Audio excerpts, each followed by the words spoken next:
Hi, I'm Bob Dixon. Welcome to the Leader's Edge Hot Takes edition of the Five Eagles Insight Podcast. For over 3 decades, I served in the military as an engineer and as a strategist, and I learned a few things about leadership. We know that it goes beyond theory. It's about real-world application. So in this series, sponsored by Five Eagles Leadership, we feature industry leaders and share their leadership journeys with you. My mission's simple. It's to help you become the best leader you can be. Now, if that sounds like something you're interested in, make sure you hit the subscribe button so you never miss an episode. If you'd like to be considered as a guest in upcoming episodes, please go to 5eaglesleadership.com/interview and apply today. Now, let's get started.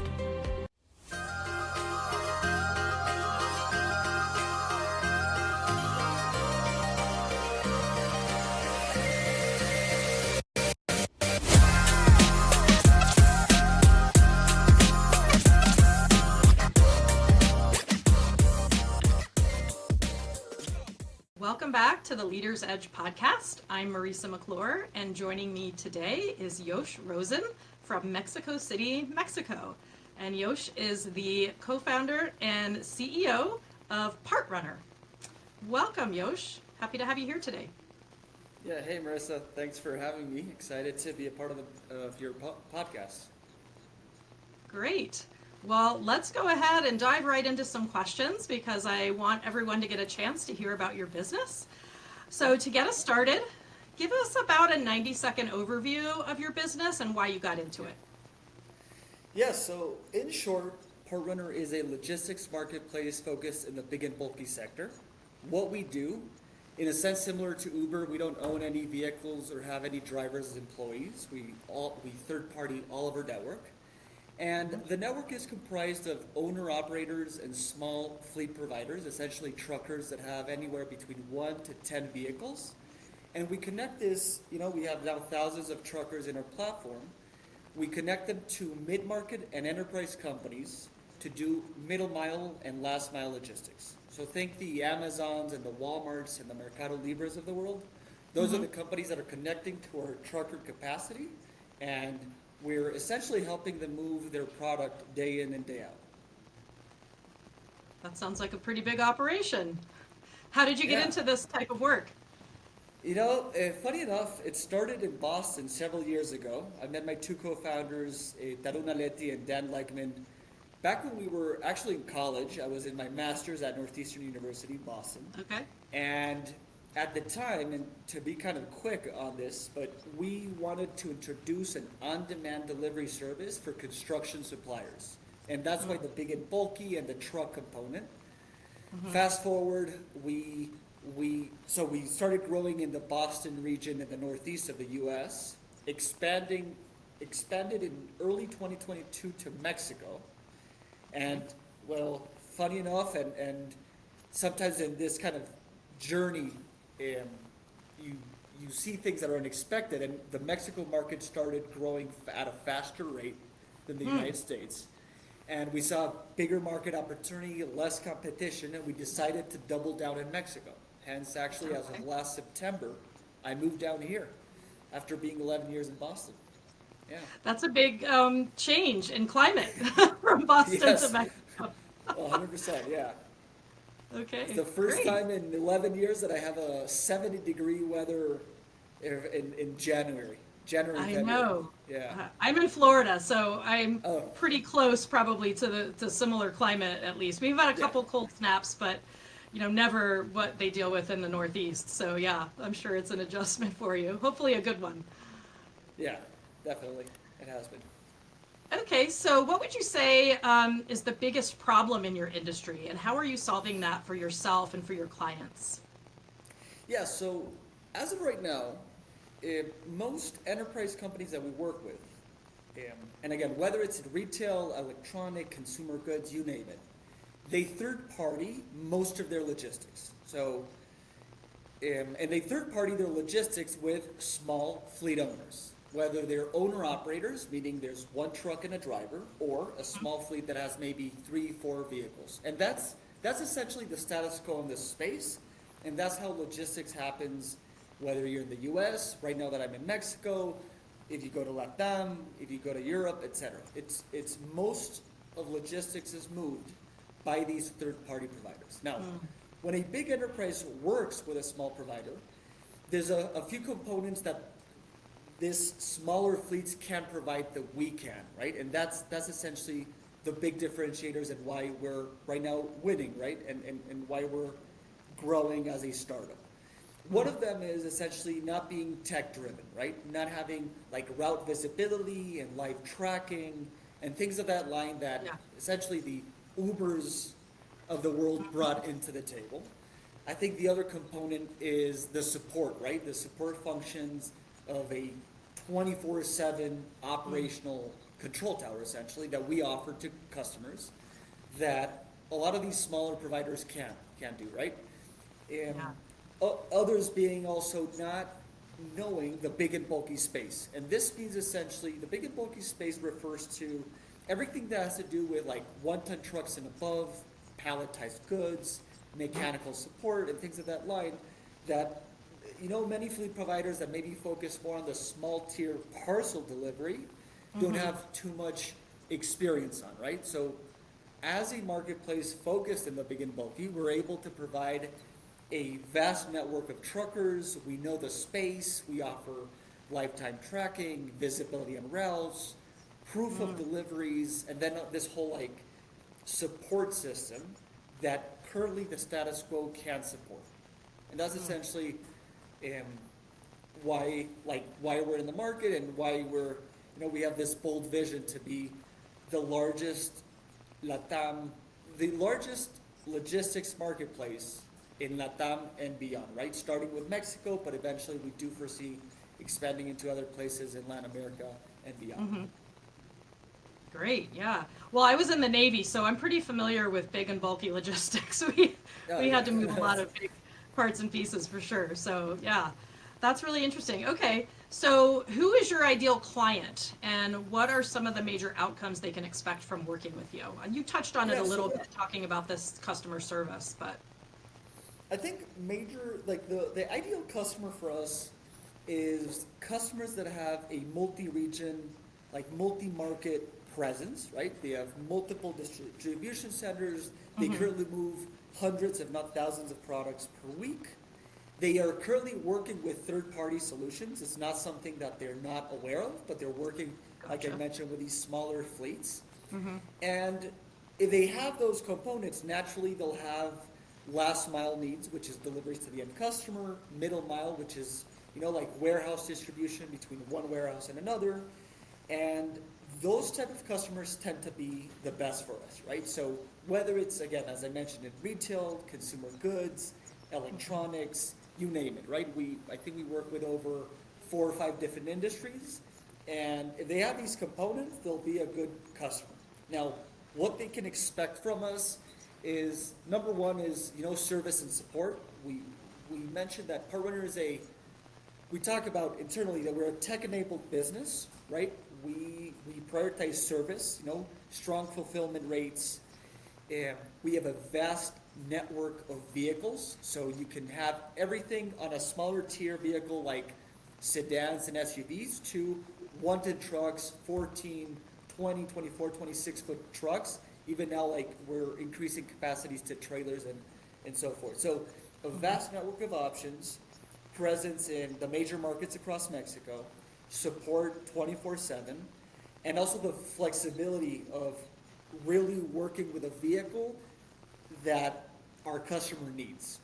And we even further add components like helper models, mechanical support, driver certifications, and we've even modified some vehicles to the specifications of our customer needs. So we're very customer centric in terms of how we service and how we support our customers. yeah, sounds great. So normally my next question is what makes you unique and how you provide for your clients, but I think you've kind of covered that. So I'll give you the opportunity if there's anything else you want to share, but talking about, the customer-centric focus and having the technology for the tracking, which I'm sure is a really valuable feature for a lot of folks who are trying to keep track of what they've got, moving from point A to B. Anything else that you want to highlight? I guess the only thing that I'll mention is that we have, as a marketplace, we have two users, right? The customers that generate the demand, and then our driver network, right? Essentially the fleet operators and owner operators that are in the network. And at PartRunner, we provide value adds to both sides of the marketplace. So on the trucker side, it's, keeping, we have a saying, it's like happy driver, happy trucker, happy customer. And that comes to like, if your truckers in your network are happy, you're utilizing their trucks, you're paying on time, you're giving them good service and support, that'll reflect essentially the service that they're providing on our customers. So that's something that we stress a lot at PartRunner and will continue to stress on as we move forward. Have you found it challenging to keep a robust enough kind of workforce available? I know that transportation, trucking, there's been a lot of issues with shortages, and so have you experienced any of those challenges? It's, any logistics company out there, whether it's digital to non-digital, experience those challenges. It's the chicken and the egg problem, right? What comes first, demand or supply? And at PartRunner, we provide mostly dedicated routes on a recurring basis, which helps us forecast a little bit better, both with customer demand and how we provide routes to drivers. But it's definitely always a challenge. We're always working on like engagement models. We're always working on how do we reduce churn rates for drivers, and it's just something we're consistently building, working, testing, and improving on how we retain the best fleet out there. Yeah, that's great. And I think, having that consistency and they know they're going to get good support from you, that's going to keep folks, coming back and wanting to continue to work with you. So that's one way to keep that retention going. Yeah. Yeah, definitely. Awesome. Definitely. So where do you see your industry going in the next 5 to 10 years, and how are you staying on top of that? Well, there's always a question of like, driverless trucks, right? Essentially the automation there and how AI will incorporate into the logistics space and things of that line. And interesting topics, right? And there's probably 10 different opinions out there. And take this with a grain of salt.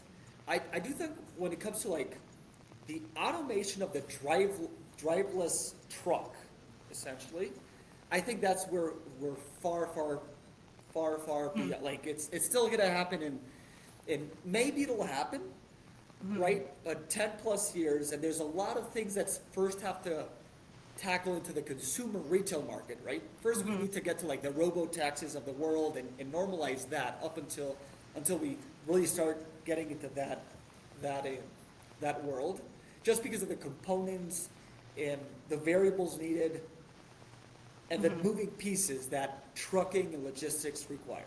Yeah. There's a component of AI integrations, and AI for the logistics space, like in many other industries, are enhancers to the space. So there's presence in, how you read like manifests of orders, order manifests. How do you read pictures for proof of deliveries? How you optimize routes, obviously. How do you optimize vehicle capacities, things of that line. And that's in our product roadmap. We definitely have foreseen that we're going to be integrating existing AI technologies to optimize how we do our logistics. So that's on the AI component. And then I think one of the things that we're also seeing in the space, still a bit earlier on, but I think in the next 5 to 10 years in the US, Mexico, and again, other places throughout the world, we're going to start seeing also electric trucks. I think that's something that's going to be pushed in the industry. And just thinking creatively on how we enable this type of truck, electric vehicles, into the logistics space, both for local and long haul distribution. Yeah, because you've got to have the infrastructure there if you're doing those longer hauls. Like, where are the charging stations? Are they in the right spots? Right. Exactly. Yeah, and building that time in to the transit as well, because it takes some time, especially with a big truck, I'm sure.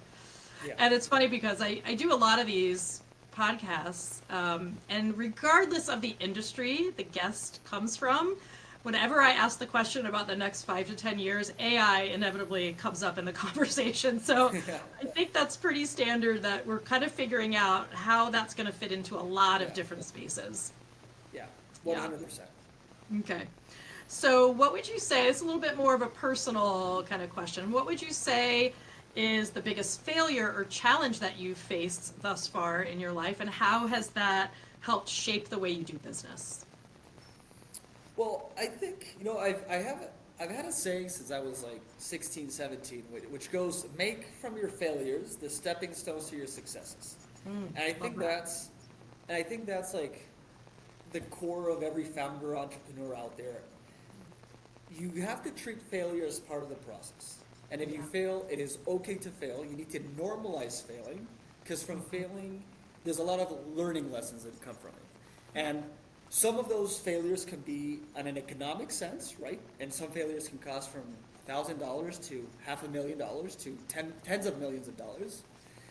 Also, failures maybe in terms of time, in terms of how you maybe jump the gun in terms of product creation, right? And technology development before really understanding the problem and the impact.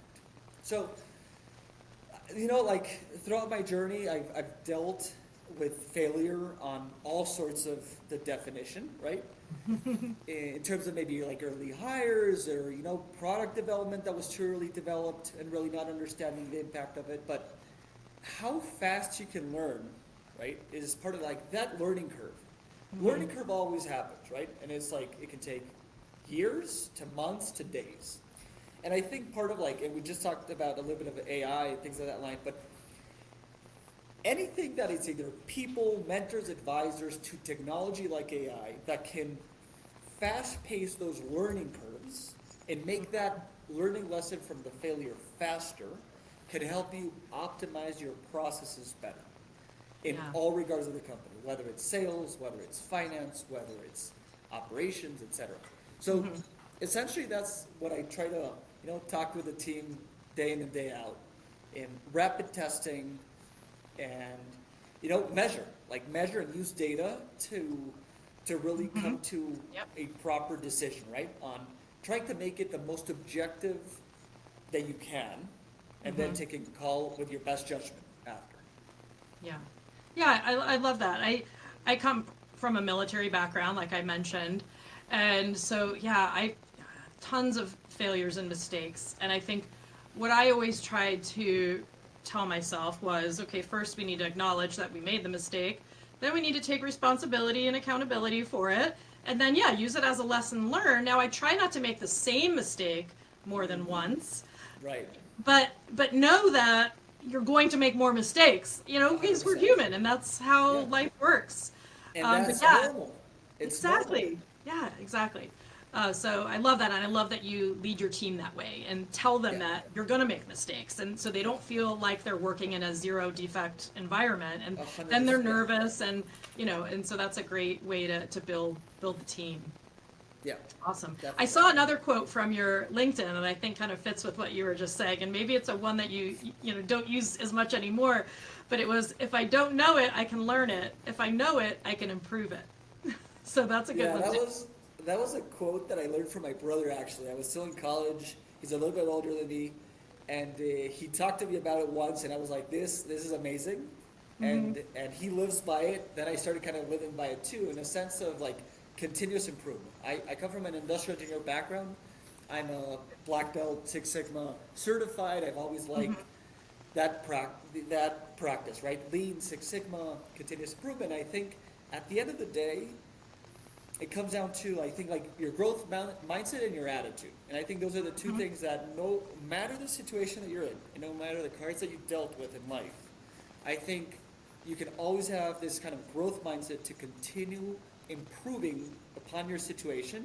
And then the attitude that you have on life, right? On how you deal with problems. It's like on how you deal with your personal life, right? And interactions of those things. Like that is under your control. Everything else, some things are out of your control, so it's different, right? And no, it's a great perspective, and I love just kind of thinking about having that positive mindset. because every day you can make a choice. Do I want to, see all the negative and focus on that, or do I want to learn from those negatives and focus more on the positives and the growth and the opportunities to get better? So I love that. That's great. Okay. So what is the next area of growth, either for you professionally or for your business, or both? Well, for PartRunner, we're a seed stage startup. We want to obviously grow into like a Series A, a Series B, and beyond. Okay. And we want to keep on expanding our footprint in Mexico across the major cities, major hubs with enterprise businesses. We want to keep on expanding our fleet network. We want to go into electric trucks. We want to explore things like long haul logistics and things of that line. And I think that those are kind of the short, medium next steps for PartRunner. Keep on growing, keep solidifying our presence in Mexico, and just keep on kind of revolutionizing, in a sense, the status quo of logistics. And that's our mission. Sounds great. How big is your team now? We're about 30 people at the moment. Okay. Awesome. And might still continue to grow that as well, I'm sure. Oh, definitely. Yeah. Definitely. It'll be a different PartRunner in a year from now. Okay. Well, I'll keep an eye on it. Definitely. All right. So here's a fun question to kind of end on. If you could have lunch with one person, living or dead, who would it be and why? Oh my God. I think an Albert Einstein. Okay. I think that would be a very, very cool conversation, and I think he was like so advanced for his time that imagine if like we could have a conversation. He could also like learn what we've done thus far. That's what I think would be interesting, like his reaction to like how far we've come. Yeah. And his reaction, and then from like the combined knowledge of today, what else could we unlock with a mind like his? Like I think that would be pretty amazing. That would be fascinating. All right, great. Okay, so last question. What is the best way for people to contact you if they'd like to work with you or hear more about your business? Yeah, definitely through my LinkedIn. That's number one. I'm very open on LinkedIn. I'm very responsive there. Also, obviously through my email. I'll pass you my email later. That's also another good way to contact me. So through email or LinkedIn, very responsive, and also happy to help any entrepreneur, any founder, or any person really that my story or my 2 cents can help out. Awesome. And I think I was checking out your website. Is it partrunner.com? Correct. Okay, there we go. Okay, so lots of ways to reach you. Awesome. Well, what a fun conversation. I really appreciate you joining us today, and I've really enjoyed getting to know you and getting to know your business. Yeah, happy to be here, Marissa, and again, thanks for the time and the invite. Hey, thanks for tuning in to the Leader's Edge Hot Take Series. I hope you found today's insight meaningful, valuable, and that you're ready to put them into action. Now, if you enjoyed the episode and want to keep improving your leaderships, be sure to subscribe so you don't miss out on any future episodes. I post new content every week, packed with strategies, tips, and real-life examples to help you lead with impact. Now remember, great leadership isn't just about guiding others, it's about continuously growing yourself. If you'd like to be considered as a guest for upcoming episodes, please go to 5eaglesleadership.com/interview to apply today. Keep pushing, keep learning, and I'll see you in the next episode. Be awesome.